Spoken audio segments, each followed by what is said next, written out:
और मेरे जिगर के टुकड़ों, क्या है तुम लोगों के हालचाल। उम्मीद करता हूँ कि सब लोग ठीक ठाक हो गए। बहरहाल आज जो हम उत्तराखंड की सीरीज़ स्टार्ट कर रहे हैं, बेसिकली उत्तराखंड पीसीएस को ध्यान में रख के ये सीरीज़ चलेगी हम लोगों की। तो ये इस सीरीज़ का पहला वीडियो है, ठीक है। और हो सके तो मैं टेलीग्राम का लिंक दे दूँगा, टेलीग्राम चैनल का लिंक दे दूँगा, आप वहाँ से टेलीग्राम चैनल को ज्वाइन कर लेना। जो भी इंफॉर्मेशन है मैं वहाँ पे को भेजते जाऊँगा। तो फिलहाल ये हम लोगों का पहला वीडियो है और इसमें मैं बात करूँगा उत्तराखंड की वन संपदा की, ठीक है। क्योंकि देखो, वन संपदा से एक क्वेश्चन क्या है आप लोगों का, एक या दो क्वेश्चन वन संपदा से पूछे जाने। अब आपका बेसिक कॉन्सेप्ट अगर क्लियर है तो एग्ज़ाम में क्वेश्चन बन जाएगा, ठीक है। और किस तरीके के क्वेश्चन पूछे जाते हैं, चलो देखो, ये आपके सामने एक क्वेश्चन है। इस क्वेश्चन को ध्यान से देखना, इसका हम लोग ठीक है, ये इसका आंसर क्या होगा ये आप लोगों को लास्ट में पता चल जाएगा। देखो ये क्या बोल रहा है क्वेश्चन में आप लोगों से कि ऊंचाई के आधार पर वनाच्छादित क्षेत्रों को घटते क्रम में लगाइए। तो आप लोगों को 1, 2, 3, 4 में ऊंचाई दे रखी है, ठीक है। 600 से 1200 मीटर, 1800 से 3000 मीटर, तीसरा है 1200 से 1800 मीटर, चौथा है 3000 से अधिक, ठीक। और ऑप्शन आप लोगों को दे रखे हैं 3, 4, 1, 2, इस तरीके से, option B, option C, option D. तो देखिए, अब इस तरीके के जो क्वेश्चन हैं वो किस तरीके से सॉल्व किए जाते हैं, और एग्ज़ाम में ऐसे क्वेश्चन क्या हैं हमको ज़्यादा कंफ्यूज करते हैं, ठीक है। तो इसके लिए आपका बेसिक जो है वो क्लियर होना चाहिए। तो सबसे पहले देखो, वन संपदा की अगर मैं बात करूं तो इसका एरिया कितना है, कि कितने एरिया में या फिर कितने क्षेत्रफल पे हमारी वन संपदा फैली है। ये जो क्वेश्चन मैंने आप लोगों को दिया था इसको हम लास्ट में सॉल्व करेंगे, तो पहले स्टार्ट कर लेते हैं। तो देखो, ये है जो नवीनतम आंकड़े हैं उनके अनुसार लगभग 34,650 स्क्वायर किलोमीटर का जो एरिया है वो किसके अंदर आता है, उत्तराखंड की वन संपदा के अंदर आता है। मीन्स कि इतने क्षेत्र में क्या है, वनाच्छादित, ये इतना जो है वनाच्छादित क्षेत्र है, ठीक। अब देखिए होता क्या है कि जो राष्ट्रीय वन नीति है, ठीक है, हमारी क्या है, राष्ट्रीय वन नीति, ठीक है, वन नीति। अब देखो, राष्ट्रीय वन नीति क्या बोलती है कि किसी भी पर्वतीय क्षेत्र में, ठीक है, कोई भी स्टेट है उसका जो पर्वतीय क्षेत्र होगा उसके 60% भाग पे क्या होने चाहिए, वन होने चाहिए। ये बोलती है राष्ट्रीय वन नीति। ये फैक्ट है, मतलब एज अ फैक्ट भी इसको आप लोग याद कर लेना कि राष्ट्रीय वन नीति के अनुसार जो पर्वतीय क्षेत्र में वन है वो कितने प्रतिशत भाग में होने चाहिए, उस राज्य के 60% भाग में। देखो, मैं बात कर रहा हूँ पर्वतीय क्षेत्र की, मैदानी क्षेत्र की बात नहीं कर रहा हूँ, क्योंकि पर्वतीय क्षेत्र में ज़्यादा वन होने चाहिए। क्यों? क्योंकि पर्वतीय क्षेत्र में आप लोगों ने देखा होगा कि भूस्खलन ज़्यादा होता है, तो इसलिए अगर पेड़ होंगे तो ज़मीन को बांधे रखेंगे और भूस्खलन कम होगा। तो वन नीति के अनुसार 60% भाग पे क्या होने चाहिए, वन होने चाहिए। तो उत्तराखंड की अगर मैं बात करूं तो उत्तराखंड में कितना है, 71.5% भाग पे क्या है, वन है। तो यानी कि जो राष्ट्रीय वन नीति है इसके मानक से ये 11.5% क्या है, ज़्यादा है। तो यानी कि ठीक है, मतलब जो भी हम लोगों का, ठीक है, वन क्षेत्र है वो ठीक ठाक है। अब देखिए, यहाँ जो मैंने क्वेश्चन दिया था उसको सॉल्व करने के लिए सबसे पहले तो आप लोगों ने वनों के वितरण को समझना पड़ेगा।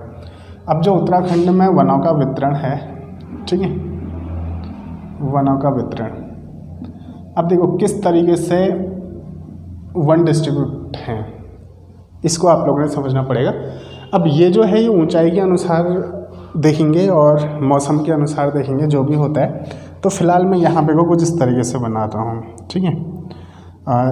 इसको हम ऊंचाई से रिप्रेजेंट करेंगे, ये बना, ठीक। ये सिर्फ इसलिए है ताकि समझने में थोड़ा सा आसान पड़े,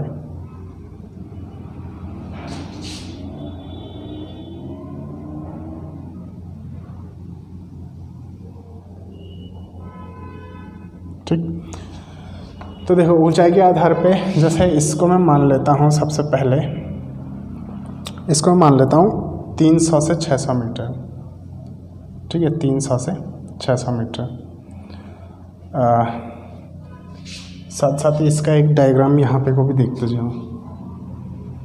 ये हो गई 300 से 600 मीटर, ठीक है। तो ये मान के चलो ये कुछ जो मैदानी इलाके होते हैं समुद्र तल से 300 से 600 मीटर का जो एरिया है, ठीक है, मैदानी इलाके। फिर धीरे धीरे हम ऊंचाई वाले इलाके में जाते जाएंगे। ये मान के चलो कि मैदानी इलाके से आप कहाँ की तरफ शिफ्ट हो रहे हो, जो पर्वतीय इलाके हैं वहाँ की तरफ शिफ्ट हो रहे हो। फिर ये आ जाएगा 700 से 1400 मीटर, ठीक है। मान लीजिए ये थोड़ा ऊंचाई पे है, कितना आ गया 700 से 1400 मीटर, ठीक है। उसके बाद ये आ जाएगा 1500 से 2800 मीटर, तो ये आ गया आप लोगों का 1500 से, ठीक है, 2800 मीटर। फिर आ जाएगा ये 2800 से 3800 मीटर। फिर क्या आ गया 2800 से कितना 3800 मीटर। फिर उसके बाद आ गया 3800 से 4200 मीटर। उसके बाद जो ऊंचाई हो कितनी है 3800 से 4200 मीटर की ऊंचाई, ठीक। फिर 4200 से अधिक ऊंचाई, इसके बाद जो आएगा आप लोगों का, इसके बाद जो ये ऊंचाई बनेगी, ये मान लो ये क्या है 4200 से ज़्यादा ऊंचाई है, ठीक है। 4200 से ज़्यादा की जो ऊंचाई होती है, ठीक है।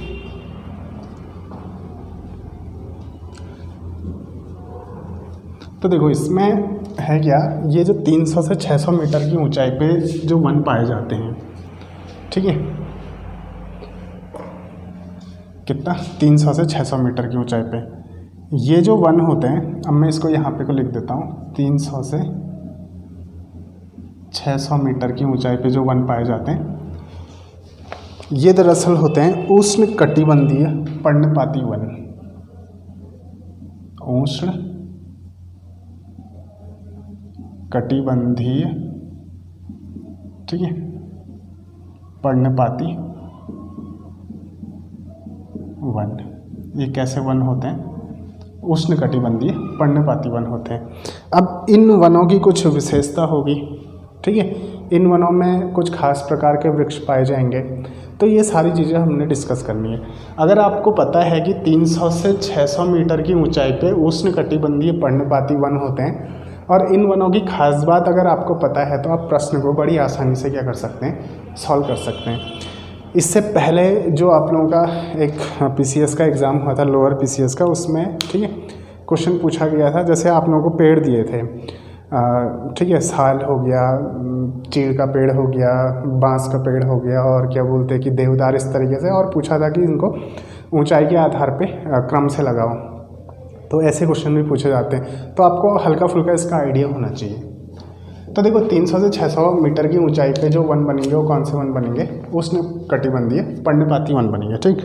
उसके बाद आता है 700 से 1400 मीटर की ऊंचाई वाला। इन वनों की जो विशेषता है वो धीरे धीरे हम आगे को लिखते जाएंगे।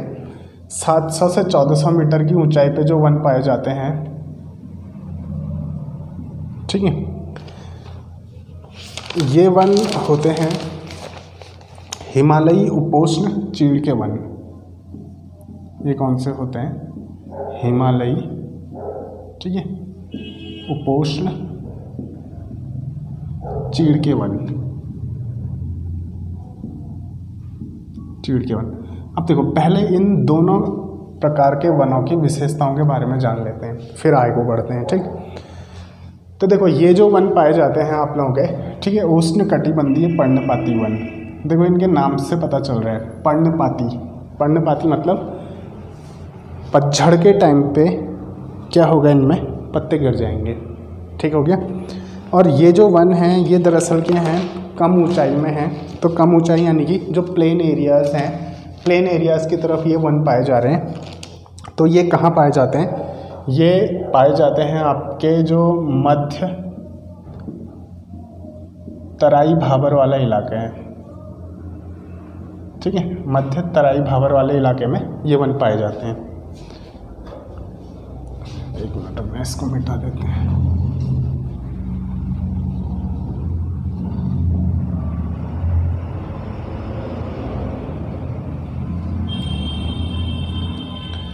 ठीक है, कौन से इलाके में पाए जाते हैं, तराई भाबर वाले इलाके में पाए जाते हैं। अब देखो, एक तो तराई भावर वाले इलाके में, दूसरा जो शिवालिक श्रेणी है वहाँ भी ये वन पाए जाते हैं। कहाँ पे गो? शिवालिक श्रेणी में ये वन पाए जाते हैं। तीसरी बात मैंने बोला था कि इनमें क्या होता है, पतझड़ होता है, ठीक है, ये तो समझ जाओगे। अब इसमें जो मेन जो वृक्ष हैं वो कौन से वृक्ष होते हैं? देखो, आप लोगों ने कभी आप देखा होगा कि जो तराई भावर वाला इलाका है, आप लोग अगर इस साइड को जाओगे, जैसे टनकपुर हो गया, खटीमा हो गया, इधर साइड को जाओगे तो कुछ खास प्रकार के वन आप लोगों को देखने को मिलेंगे। जैसे ये इसमें आते हैं आप लोगों के, जैसे साल हो गया, ठीक है, शीशम हो गया, ये कुछ मेन जो वृक्ष हैं, जो वनस्पतियां हैं, उनके नाम याद कर लो, उसी से चल जाएगा। साल हो गया, शीशम हो गया, सागौन हो गया, ठीक है, सागौन हो गया, ये हल्दू हो गया, हल्दू हो गया, धौड़ी, जामुन, सहतूत, ठीक है, जामुन हो गया, सहतूत हो गया। तो इस तरीके के जो वन हैं वो कहाँ पाए जाते हैं? ये उष्णकटिबंधीय पर्णपाती वन हुए और 300 से 600 मीटर की ऊंचाई पर पाए जाते हैं। उसके बाद आता है हम लोग का 700 से 1400। अब देखो, ये है हिमालयी उपोष्ण चीड़ के वन। इस ऊंचाई में क्या है आपको चीड़ के वन ज़्यादा देखने को मिलेंगे। चीड़ के वनों की एक खास बात है, ध्यान रखना कि जो चीड़ के वन हैं, देखो इनकी जो पत्तियां होती हैं वो नुकीली पत्तियां होती हैं, ठीक है, पत्तियां कैसी होती हैं? नुकीली पत्तियां होती हैं। एक तो ये चीज़ हो गया। दूसरा क्या है, चीड़ के वनों की खास बात क्या है, इनसे लीसा प्राप्त होते हैं, और कॉमर्शियली जो लीसा है वो क्या होता है? इम्पोर्टेंट होता है, ठीक है, क्या हो जाएगा? लीसा प्राप्त होता है। और साथ साथ ही आर्थिक दृष्टि से ये क्या होते हैं, मैंने अभी बताया कॉमर्शियली इम्पोर्टेंट होते हैं, तो आर्थिक दृष्टि से भी क्या होते हैं, ये महत्वपूर्ण होते हैं। और चीड़ के वनों की एक खास बात ये है कि देखो, जब भी आपने चीड़ के पेड़ को टूटा हुआ देखा होगा ना, वो बीच से नहीं टूटते हैं। चीड़ का पेड़ हमेशा आपको जड़ से टूटा हुआ दिखेगा। चीड़ के पेड़ के कंपैरिजन में कभी भी आपको, जैसे साल हो गया, शीशम हो गया, इसके पेड़ एकदम जड़ से उखड़े हुए नहीं दिखेंगे। लेकिन आप पर्वतीय इलाकों में जाओगे तो चीड़ के पेड़ आपको गिरे हुए दिखेंगे, पूरे जड़ से उखड़ते हैं। देखो, चीड़ के पेड़ क्या होते हैं, उससे ठीक है, स्वास्थ्य के लिए उससे हवा अच्छी आती है, मीन्स कि वो हवा को प्यूरीफाई करता है। लेकिन क्या होता है कि उसकी जड़ें बड़ी कमज़ोर होती हैं, इसलिए क्या होता है, चीड़ का पेड़ जो होगा वो हमेशा क्या होता है, पूरा जड़ से उखड़ता है जब भी उखड़ता है। देखो, उसके बाद तीसरे नंबर पे आता है 1500 से, ठीक है, 2800 मीटर की ऊंचाई पे जो वन है। अब देखो, 1500 से 2800 मीटर की ऊंचाई पे जो वन है, ये हैं आप लोगों के हिमालयी शीतोष्ण सदाबहार वन, ठीक है, हिमालयी शीतोष्ण, ध्यान देना, शीतोष्ण, शीतोष्ण, इस पॉइंट पे फोकस करना, इस शब्द पे फोकस करना, सदाबहार, ठीक है, हिमालयी शीतोष्ण सदाबहार वन पाए जाते हैं। सदाबहार मतलब इनमें पतझड़ नहीं होगा, हमेशा क्या रहेंगे, इसमें पत्तियां रहेंगी। देखो, सबसे कम ऊंचाई पे जो वन पाए गए थे, यानी कि जो प्लेन एरियाज पे पाए गए थे, ये क्या थे, ठीक है, पतझड़ होता था इसमें। यहाँ के पेड़ों में पत्तियां गिर जाती है पतझड़ के मौसम में, लेकिन 1500 से 2800 मीटर की ऊंचाई पे जो शीतोष्ण सदाबहार वन पाए जाते हैं, इनमें पत्तियां नहीं गिरती हैं, इनमें हमेशा क्या रहती है, पत्तियां रहती हैं, ठीक है। अब इसमें जो मेन प्रजातियां हैं, जैसे इसमें हो गया बांज, ठीक है, इसमें क्या हो गया, ये हो गया बांज हो गया, और जैसे बुरांस हो गया। बुरांस क्या है, ठीक है, बुरांस की अपनी खास विशेषता है, तो इसके बारे में भी आप लोग ध्यान से पढ़ लेना। ये हो गया। और इतनी ऊंचाई में क्या होता है, देखो बेसिकली ये तो मूल प्रजाति हो गई, मतलब ये तो होगा ही होगा, बांस और बुरांस होगा।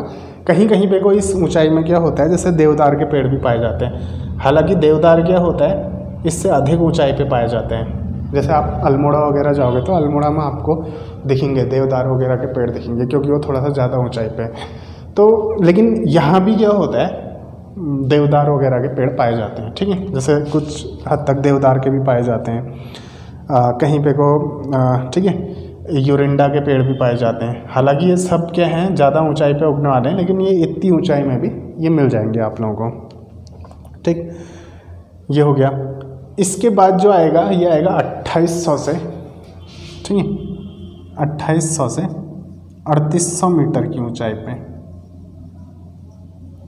कितनी ऊंचाई पे? 2800 से 3800 मीटर की ऊंचाई पे। तो यहाँ पे को जो वन पाए जाते हैं ये होते हैं अल्पाइन वन क्षेत्र। इनको क्या बोला जाता है? अल्पाइन वन क्षेत्र इनको बोला जाता है, ठीक है। ये कौन से वन होते हैं? ये होते हैं अल्पाइन वन क्षेत्र। तो देखो अल्पाइन वन कितनी ऊंचाई पे पाए जाते हैं? 2800 से 3800 मीटर की ऊंचाई पे पाए जाते हैं। अब अल्पाइन में क्या क्या आ जाते हैं? जैसे ये हो गया स्प्रूस हो गया, ठीक है, स्प्रूस हो गया, और जैसे सिल्वर हो गया, ब्लू पाइन हो गया, ठीक है, सिल्वर, ब्लू पाइन, ये जो वन है ये क्या होते हैं? अल्पाइन वन क्षेत्र में आते हैं और 2800 से 3800 मीटर की ऊंचाई पे पाए जाते हैं। इसके बाद 3800 से 4200 मीटर, ठीक है, या फिर ये बोलूँ कि 3800 से ज़्यादा ऊंचाई पे, 3800 से 4200 उससे ऊंचाई पे, ठीक है। तो 3800 से, चलो एक काम करते हैं, इसको 4200 ही लिख लेते हैं। 3800 से 4200 ये जो आते हैं इनको बोला जाता है। फिर देखो अब इतनी ऊंचाई पे पहुंच गए हैं कि उतनी ऊंचाई पे वनस्पति नहीं उग पाएगी, ठीक है, क्योंकि क्या होगा, ज़्यादा ऊंचाई है तो बर्फ़ वगैरह पड़ेगी, ठंड वगैरह वहाँ पे को ज़्यादा होगी, तो वहाँ पे को वनस्पतियों का उगना थोड़ा मुश्किल हो जाता है। इसीलिए तो इसको कोल्ड डेजर्ट बोला जाता है, ठीक है। तो वनस्पति उगना मुश्किल हो जाता है। वहाँ पे को वनस्पति क्या होती है? बहुत छोटी छोटी होती है। तो यहाँ पे को जो पाए जाते हैं घास के मैदान पाए जाते हैं, ठीक। अब यहाँ क्या पाए जाएंगे? घास के मैदान, ठीक है। यहाँ पे को क्या पाए जाते हैं? घास के मैदान पाए जाते हैं। इसके बाद अगर मैं बात करूँगा इससे थोड़ा सा ऊपर की, अब देखो घास के जो मैदान होते हैं, घास के मैदान को क्या बोलते हैं उत्तराखंड में? उत्तराखंड में इनको बुग्याल बोलते हैं, ठीक है। उत्तराखंड में इसको क्या बोलते हैं? बुग्याल बोलते हैं। और कश्मीर में इसको क्या बोला जाता है? कश्मीर में इसको प्यार बोला जाता है, ठीक है। इसको क्या बोलते हैं? कश्मीर में प्यार इसको बोला जाता है। और इससे जो ज़्यादा ऊंचाई पे होते हैं, यानी कि 4200 से ज़्यादा ऊंचाई पे, ठीक है, 4200 से अधिक ऊंचाई पे जो वन होंगे इनको बोला जाता है मीडो, ठीक है, मीडो या अल्पाइन पास्चर। अब वन तो क्या होते हैं? ये घास के मैदान ही हुए, ठीक है। अल्पाइन पास्चर इनको बोला जाता है, मीडो या अल्पाइन पास्चर, ठीक है। ये भी क्या हुए? घास के मैदान है, क्योंकि ज़्यादा ऊंचाई है ना, तो वहाँ पे को वनस्पति का उग पाना थोड़ा सा मुश्किल होता है, तो इसलिए वहाँ पे को क्या होते हैं? घास के मैदान होते हैं। तो देखो इसमें से एक क्वेश्चन और बनता है, जैसे प्रदेश में सर्वाधिक वृक्ष पाए जाते हैं, ठीक है, प्रदेश में सर्वाधिक वृक्ष पाए जाते हैं। जैसे आप लोगों को ये ऑप्शन है आप लोगों के पास, प्रदेश में सर्वाधिक वृक्ष पाए जाते हैं। ऑप्शन ए चीड़, ऑप्शन बी देवदार, ऑप्शन सी शीशम, ऑप्शन डी यूकोलिप्टस। सबसे ज़्यादा पेड़ किसके पाए जाते हैं? फैक्चुअल क्वेश्चन है, एग्जाम में इस टाइप के क्वेश्चन भी पूछ लेते हैं, ठीक है, कि सबसे ज़्यादा पेड़ किस चीज़ के पाए जाते हैं। ऑप्शन ए चीड़, ऑप्शन बी देवदार, ऑप्शन सी शीशम, ऑप्शन डी यूकोलिप्टस। देखो एक चीज़ ध्यान देना, प्रदेश में सबसे ज़्यादा जो वृक्ष पाए जाते हैं, वन पाए जाते हैं, वो चीड़ के पाए जाते हैं, ठीक है, इसको याद रखना। और जो मैं अभी आप लोगों को बता दिया कि 300 से 600 मीटर की ऊंचाई पे जो वन है वो कौन से हैं, 700 से 1400 में कौन से हैं, ठीक है, 1400 से 2800 में कौन से हैं, और वहाँ पे को जो वृक्ष हैं वो कौन से हैं, उनको याद रखना। अब आओ जो हम लोगों ने फर्स्ट में क्वेश्चन देखा था, फर्स्ट में जो हम लोगों का क्वेश्चन था वो क्या था? फर्स्ट का क्वेश्चन ये था आप लोगों का कि ऊंचाई के आधार पर वनाच्छादित क्षेत्रों को घटते क्रम में लगाइए, ठीक। ये है आप लोगों का 600 से 1200 मीटर, 1800 से 300 मीटर, 1200 से 1800 मीटर, 3000 से ज़्यादा ऊंचाई पे, ठीक।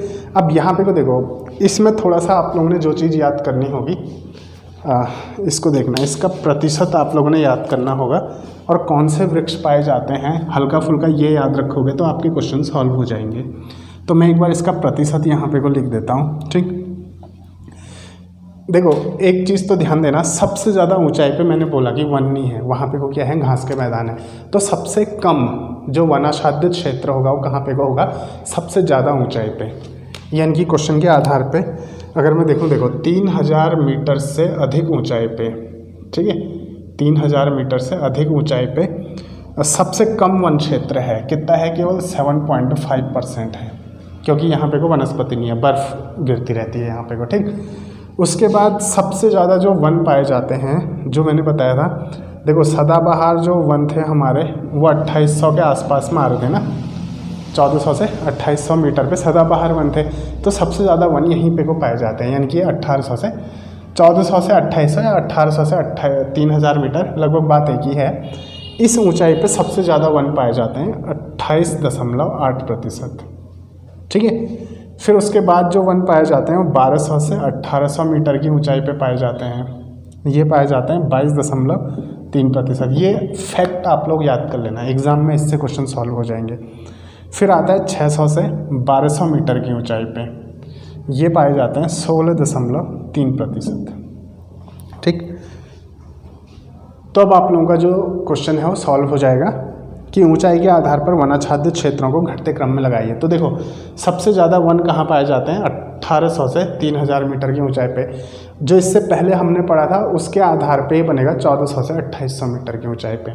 फिर पाए जाएंगे 1800 से 3000, फिर पाए जाएंगे 1200 से 1800, फिर पाए जाएंगे 600 से 1200, ठीक। और सबसे कम वृक्ष कहाँ पाए जाएंगे, वन कहाँ पाए जाएंगे, 3000 मीटर से अधिक ऊंचाई पे, क्योंकि यहाँ पे वो बर्फ़ पड़ती रहती है। तो इस प्रकार से आप लोगों के क्या होंगे, प्रश्न इसमें सॉल्व हो जाएंगे, ठीक है।